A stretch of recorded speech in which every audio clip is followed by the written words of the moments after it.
Assalamualaikum dan salam sejahtera. Para pelajar sekalian, kali ini cikgu bawakan tajuk bab 7 sukatan serakan data terkumpul. Yang pertama yang kita nak belajar hari ini adalah berkaitan dengan selang kelas. Okey, apakah itu selang kelas?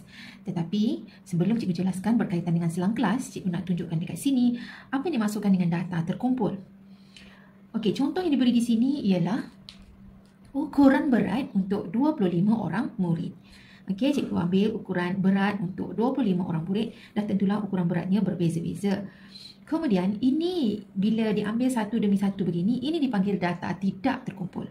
Jadi kalau data yang terkumpul itu bermaksud ialah dia ditulis dalam bentuk selang kelas. Contohnya ialah 50 ke 54. Jadi kalau 50 ke 54 kita tengok dekat sini ada berapa orang? Ada 1, 2, 3. Okey, ada 3 orang sahaja yang mempunyai berat di antara 50 hingga 54. Jadi yang ini dipanggil selang kelas dan ditulis dalam bentuk data yang terkumpul. Okey, jadi dia tak tulis satu-satu macam ni. Dia dah kumpulkan sekali, iaitu berat murid di antara 50 hingga 54 kg ada 3 orang. Tapi kita tak tahu 3 orang itu beratnya berapa. Yang kita tahu beratnya terletak di antara 50 hingga 54. Inilah yang dipanggil data terkumpul. Okey, kali ini cikgu nak menentukan berdasarkan kepada contoh ini, kita nak menentukan selang kelas yang sesuai. Bermaksud nak tentukan selang kelas ini, berapakah julatnya, daripada mana ke mana. Okey, supaya bilangan kelasnya menjadi 5. Bilangan kelas ini ini kelas yang pertama, kelas yang kedua, kelas yang ketiga. Katalah kelas yang kedua dekat sini 50, lepas 54 55. 55 hingga berapa? Okey, jadi ini kelas yang pertama, ini kelas yang kedua. 50, 51, 52, 53, 54 ada 5. So 55, 56, 57, 58, 59. Jadi maksudnya dekat sini sehingga 59. Yang cikgu tunjukkan ini baru ada 2 kelas. Okey, jadi sekarang ni kita nak membentuk 5 kelas. Bagaimana caranya nak tentukan julat ini yang mana, selang kelas yang mana yang sesuai? Okey, caranya ialah yang pertama kita kena pasti apakah dia nilai yang terbesar dalam data kita ini. Jadi nilai yang terbesar dekat sini kalau kita perhatikan ialah 97 yang terbesar. Kemudian kita kena pasti pula yang terkecil. Jadi kalau kita tengok dekat sini yang paling kecil ialah 50. Jadi cara nak menentukan bilangan kelas. Dah tahu 5, tetapi kita nak tentukan selang kelasnya ialah yang nilai terbesar tadi. Okey, iaitu 97. Kita tolakkan dengan nilai yang terkecil iaitu 50. Kemudian kita nak bahagikan dia kepada bilangan kelas yang dia dah tentukan iaitu 5. Jadi di sini bahagi dengan 5. Jadi kita dapat 97 tolak dengan 50 bahagi dengan 5. Dan soalan selalunya bilangan kelas ni dah bagi siap-siap ya. Jadi jawapannya ialah 9.4. Okey.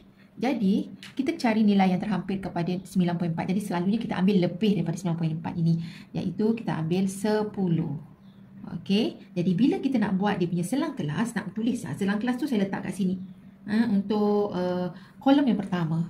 Jadi untuk kolom yang pertama ini saya mulakan dengan 50. Okey, dan dia mesti 10 saiz dia. Jadi kalau saya kata bermula daripada 50, kita kira 50, 51, 52, 53, 54, 55, 56, 57, 58, 59. Jadi bermaksud ada 10. Tapi kena kira bermula dari 50 sehingga 59. Ini selang kelas yang pertama. Okay, menentukan selang kelas ya. Jadi ini selang kelas yang pertama. Selang kelas yang kedua, selepas 59, jadi di sini kita mesti mula dengan 60 lah. 60, kita tengok je kat sini. Kalau 50 hingga 59, kalau 60 mestilah dekat sini 69. Lepas 69, 70. Dan 70 mesti sehingga 79. Dia sama je rentak dia tu. Okey, 70 ke 79, 80 ke 89, 90 ke 99. Jadi nilai terkecil termasuk ada dan nilai terbesar pun ada dalam julat ini. Jadi ini dipanggil selang kelas. Bilangan kelasnya 5 dekat sini ialah ini maksudnya 1, 2, 3, 4, 5. Inilah 5 bilangan kelas yang ada. Ini seperti yang diminta dalam soalan. Dan yang kita dapat dekat sini 10 ini dipanggil saiz selang kelas. saiz dia. Okey. Sekarang kita nak kira kekerapan. Untuk mengira kekerapan, kita kena bermula supaya tidak berlaku kesilapan semasa menuliskan kekerapan dekat sini. Cikgu ajar awak untuk kita tandakan satu demi satu. Contohnya dekat sini kita tandakan 89. Jadi kita cari 89 tu di sini. Jadi kita buat tanda gundal dia. Satu. Okey. Kemudian 91. 91 terletak di antara julat ini jadi tanda 1. 97 terletak di sini, tambah lagi 1. 64 di sini. 78 terletak di sini. 75 di sini. 53 dalam julat ini. 60 di sini. Okey, buat satu demi satu macam ni. Jadi awak akan dapat kekerapan yang betul. 71 di sini. 59. 50. 81. 72. 73 di sini. Sekarang ni dah ada 4. Jadi 73 ini cikgu kalau yang kelima itu tanda gundal kena buat macam ni. Ini menunjukkan dia dah cukup 5. Okey, 72. Lagi satu buat yang baru. 74 di sini. 88. 51. 57 di sini dah ada 4. Untuk yang kelima kita buat macam tu. 65 di sini. 67. 90. 61 dah ada 4, yang kelima buat macam tu. 64 buat yang baru. 83 di sini. Okey. Jadi kita dah dapat kekerapannya. Cumanya sekarang kita perlu tulis dalam bentuk nombor. Ini dalam bentuk tanda gundalan, tally. Okey, jadi sini jumlahnya 5. Jadi kita tulis 5. Ini 5 tambah 1 ada 6. 5 dengan 2 7. Ini ada 4. Ini 3. Jadi setiap kali jumpa data yang tidak terkumpul macam ni, bila kita nak buat dalam bentuk selang kelas, okey, pastikan kekerapannya kita pergi satu demi satu. Okey, jangan buat macam-macam bentuk ya. Ada yang buat bentuk bulat, ada buat bentuk segi 4, bentuk segi 3 untuk asing-asingkan ini, tak perlu. Kita pergi satu demi satu, kemudian kita buat tanda gundalnya. Okey. Jadi yang pertama dekat sini cikgu nak ajar iaitu apakah yang dimaksudkan dengan had bawah. Had bawah dan juga had atas. Okey, untuk had bawah senang saja, kita cuma ambil yang ini. Yang sebelah sini, yang kiri sini dikenali sebagai had bawah. 50, 60, 70, 80 dan 90 itu dikenali sebagai had bawah. Dan had atasnya ialah yang sebelah lagi, yang sini. Ini had bawah, ini had atas. Jadi had atas ialah 59, 69, 79, 89 dan 99. Okey. Okey, dan seterusnya kita nak belajar bagaimana nak mengira titik tengah.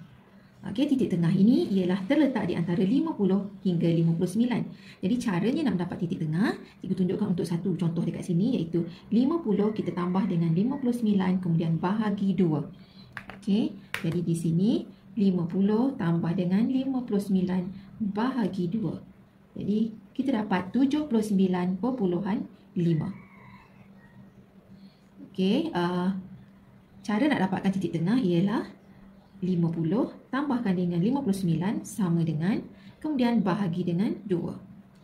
Dapat 54.5. 54.5. Okey, seterusnya ialah kita nak kira yang berikutnya ini, tak perlu tulis cara kerja lagi. Jadi cikgu buat 60 tambah dengan 69 sama dengan bahagi 2. Jadi kita dapat 64.5. Okey, 70 tambah 79 sama dengan bahagikan 2. 74.5. Dan selepas tu sebenarnya kalau kita tengok dia ada pattern dia dekat sini. 54.5, 64.5, 74.5. Jadi dekat sini dah tentulah 84.5 dan yang terakhir ini 94.5. Okey, seterusnya kita nak belajar apa dia sempadan bawah dan sempadan atas. Okey, untuk sempadan bawah, saya pergi kepada yang ini dulu. Okey, untuk dapatkan sempadan bawahnya, kita pergi kepada had bawahnya dekat sini, iaitu 60. Okey, 60 ini kita tambahkan dengan yang sebelumnya, iaitu had atas kelas yang sebelumnya, iaitu 59. Tambahkan, kemudian bahagi 2. Okey, jadi kita dapat dekat situ 59 tambah dengan 60 bahagi sama dengan, kemudian bahagi 2. Jadi kita dapat ialah nilainya 59.5. Itu dia punya sempadan bawah. Sempadan atasnya dekat sini, kita ambil pula iaitu yang bahagian atas sini. Yang tadi kita ambil yang ini kan, 60 tambah sini. Sekarang untuk dapatkan sempadan atasnya, kita ambil had atas yang ini, kita tambahkan dengan yang bawah dia pula.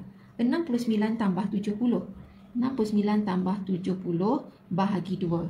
Jadi 69 tambah 70 sama dengan bahagi 2. Jadi dapat 69.5.